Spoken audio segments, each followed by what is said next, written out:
복잡하고 어려운 뉴스를 쉽고 재밌게 풀어보는 알고팡보고팡 팡팡뉴스 시간입니다. 독립언론 오롯의 김은혜 기자와 함께하는데요.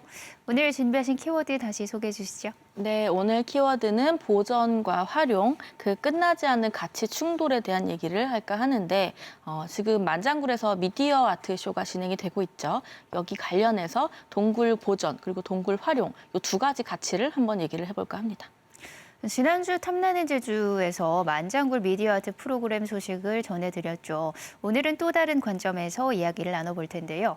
만장굴에서 미디어 아트 쇼를 하는 거 이번이 처음이라서 첫 단추가 중요한 시점이고요. 맞아요. 이제 만장굴이 대중에게 공개된 게 한 45년 정도 됐다고 하는데 네. 처음으로 진행된 미디어 아트 쇼고 사실은 그래서 이 안에서 뭔가 이 동굴 보전을 할 거냐, 활용을 할 거냐 이런 고민들도 그동안 많았거든요.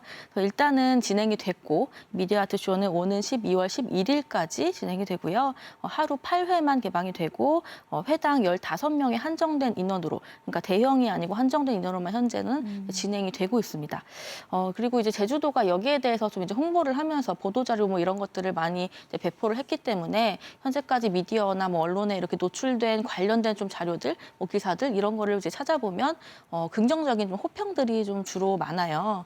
그런데 이제 그 이면에 우리가 미처 생각하지 못했던 어떤 부정적인 측면들 그런 것들이 또 분명히 존재하기 때문에 오늘 지금 이 시간에 과연 이 보전과 활용 두 가지 가치의 측면에서 어떤 것을 우리가 좀 더 소중히 해야 될까 이런 것들을 한번 고민하면서 오늘 얘기 들어주셨으면 좋겠습니다.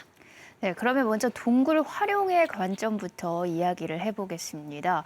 분명 장점이 더 크다고 판단이 되니까 행정에서 미디어 아트 프로그램을 기획을 하고 실행을 한 거겠죠? 맞아요. 일단은 이제 만장굴이 개방된 지가 오래됐지만 그 안에서 좀 여러 가지 좀 부족한 부분, 콘텐츠가 부족한 부분들이 많이 얘기는 나오고 있었거든요.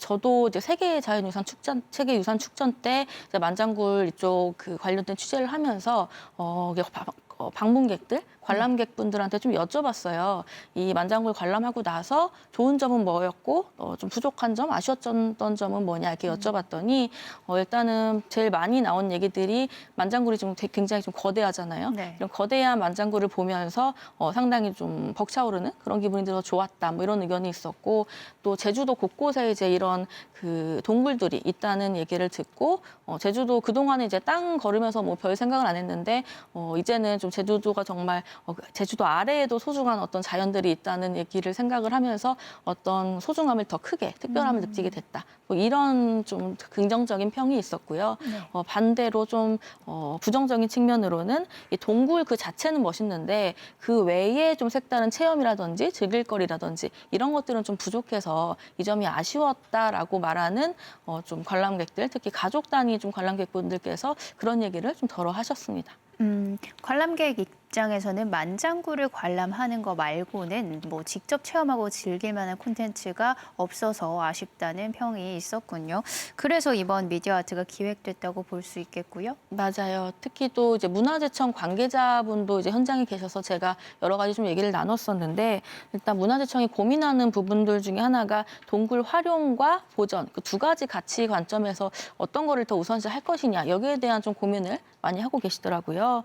문화재를 관리하고 지키는 게 문화재청이 당연히 해야 될 일이지만 이걸 또 너무 그 지키는 거에만 이렇게 치중을 하다 보면 이게 막상 그 문화재의 소중함을 우리가 좀 이렇게 홍보하고 이런 것들은 좀 부족해서 시민분들이 이해하고 공감하기에는 좀 어려운 측면이 있지 않나 이런 고민을 문화재청이 많이 하고 있었습니다.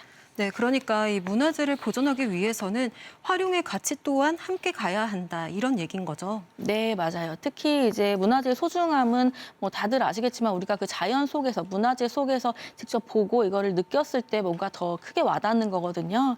그런데 이제 이것을 불가능하게 그냥 감춰만 놓고 문화재를 아예 우리가 눈으로 볼 수가 없이 그냥 뭐 얘기만 듣고 사진으로만 보고 이런 걸로는 이게 정말 소중한 거구나라고 이제 체득을 하기 어렵기 때문에 결국에는 일단은 문화재가 나중에 훼손되더라도 이런 소중함을 모른다면은 이걸 지키려는 움직임이 점점 더 없어지겠죠. 그래서 이런 부분을 좀 문화재청에서 좀 걱정을 했던 것 같고 그런 차원에서 이번에 이 미디어 아트 쇼가 허가가 났던 것 같아요. 네, 그렇군요. 그런 관점에서 문화재 활용을 위한 다양한 방식이 모색이 됐고 그래서 세계 유산 축전에 이어서 이번 만장굴 미디어 아트까지 이어진 거고요. 네, 맞아요. 이제 뭐 이런 관점에서 본다면은 이번 뭐 미디어 아트 쇼가 문화재의 소중함을 좀 알리기 위한 수단, 그 활용 방안 이런 걸로 이제 하나로 볼 수 있고 어떻게 보면 긍정적인 홍보 측면에서는 좋은 수단이 될 수 있어서 또 호평을 받고 있는 그런 부분이 있는 것 같아요. 네, 반면에 문화재 보호, 보전의 관점에서는 우려의 시선이 있죠. 네, 맞습니다. 이제 뭐 환경단체는 물론이고, 뭐 많은 그 지질학자나 아니면 유네스코 관계자, 뭐 다 좀 부정적인 우려 섞인 시선을 보낼 수밖에 없는데, 일단은 그 만장굴에 서식하는 동물, 생물들이 굉장히 좀 습도나 이런 조명에 이렇게 취약하고 예민할 수밖에 없거든요. 근데 그런 상황에서 이 미디어 아트 쇼 그 만장굴이 아니더라도 다른 데서 보신 분들은 아시겠지만 굉장히 불빛이 강해요. 이런 강한 불빛을 장시간 이 동굴 안에서 이렇게 쏘게 되면 동굴 생태 환경에 당연히 악영향을 초래할 수밖에 없어서 이런 지적은 나오고 있습니다. 그런데 문화재청이 이런 부분을 다 검토해서 미디어 아트 프로그램을 허가해 준 게 아닐까요? 네, 뭐 물론 검토를 다 했다고 하고 이제 문제가 없다라고 이제 언론이나 뭐 통해서 말은 하긴 했지만 문화재청 쪽에서는 그렇다 하더라도 사실은 문제가 아예 없을까? 이 부분은 또 우리가 좀 다시 생각을 해봐야 되는 게 2019년부터 20년까지 이제 두 차례 제주도 천연동굴 보존관리 방안 연구조사가 이제 진행이 된 게 있어요. 그 보고서를 제가 좀 봤더니 동굴 안에 그 조명 시설 주변으로 녹색 오염이 진행되고 있다. 이런 내용이 이제 드러났더라고요.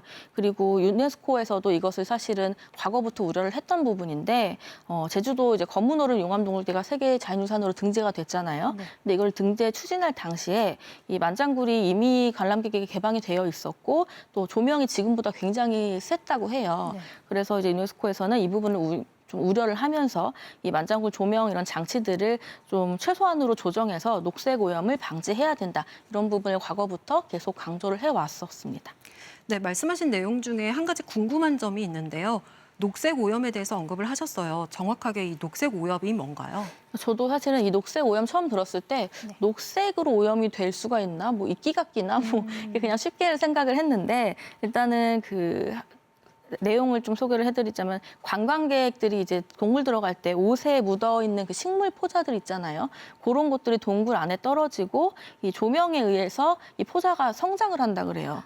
그러면서 이제 동굴 안에서 살아가면 안 되는 식생들이 이제 번식을 하게 되면서 녹색으로 오염이 되는 그런 현상을 초래하는 건데 결국에는 이게 좀 과다하게 생성이 되면 당연히 동굴의 생태계를 유린하게 되는 그런 결과를 낳게 되고 유네스코에서도 이것을 경계해야 된다라고 굉장히 강조를 하면서 몇 번이나 지적을 했었거든요. 그래서 제주도가 이거를 개선하겠다라고 약속하면서 이 만장굴이 사실은 세계자연유산에 등재될 수 있었던 그런 배경이 또 있기도 합니다. 그러면 지금 진행되고 있는 미디어 아트 조명 때문에 녹색 오염이 빨라질 수도 있겠다 이런 지적이 나올 수 있겠네요. 맞아요. 그 부분을 좀 조심해야 되는 게 녹색 오염이 단순히 뭐 생태계 파괴 여기서 그치는 것도 문제겠지만 더 나아가면은 이 동굴이 작은 균열에도 사실은 무너질 또 위험도 있는 거잖아요. 그런데 식물 뿌리가 이 동굴 안까지 이렇게 뻗치게 되면은 동굴에 균열이 가고 또 이제 관광객들의 어떤 안전까지 위협하게 되는 그런 상황이 초래될 수 있어서 이 부분은 정말 좀 조심을 해야 되는 부분이고 그리고 동굴 안에 조명만으로도 이게 녹색 오염이 좀 우려된다라고 지금 유네스코가 계속 얘기를 해왔었는데 지금은 굉장히 강한 이 미디어 아트 불빛을 쏘고 있잖아요. 그래서 이것으로 인해서 녹색 오염이 가속될 가능성은 없을까? 여기에 대한 그 연구가 아직까지는 제대로 진행된 게 없거든요. 그래서 이 부분을 좀 연구를 더 해서 좀 활용보다는 보전의 가치에 우리가 좀 생각을 해봐야 될 것 같습니다. 동굴을 훼손하지 않는 선에서 적정한 활용 방안을 찾는 거 어렵지만 꼭 해야 하는 일일 텐데요. 앞으로 보전과 활용 두 마리 토끼를 다 잡을 수 있는 방안이 모색되기를 바랍니다. 오늘 소식 여기까지 듣겠습니다. 두 분 고맙습니다.